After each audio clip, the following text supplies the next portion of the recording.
Hello everyone, good morning. Welcome back to my channel. নতুন একটা mini ব্লগে তোমাদের সবাইকে ওয়েলকাম। আজকে ভিডিও শুরুতেই কিছু কথা তোমাদেরকে বলে রাখি। তো যারা আমার ভিডিও দেখছো, যারা আমাকে সাপোর্ট করছো, ভালোবাসা দিচ্ছ, লাইক কমেন্ট করছো, তাদেরকে অনেক অনেক ধন্যবাদ, অসংখ্য ধন্যবাদ।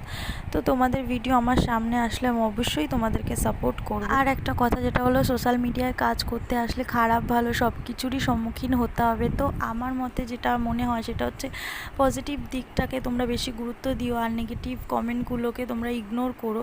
তো আমার ভিডিওতে এখনও পর্যন্ত খুব একটা যে বেশি নেগেটিভ কমেন্ট এসছে তা না, দু একটা এসছে, তো সেগুলো আমি ইগনোরই করেছি। যাই হোক, এই যে রবিবার দিন সকালবেলা ঘুম থেকে উঠতে দেরি হয়ে গেছে, ঘুম থেকে উঠেই বাসি কাজবাজ সেরে ফার্স্টে বিছানাটা তুলে নিয়েছি, তারপরে কিছু জামা কাপড় ছিল সেগুলোই ভাঁজ করে গুছিয়ে রেখে দিয়েছি।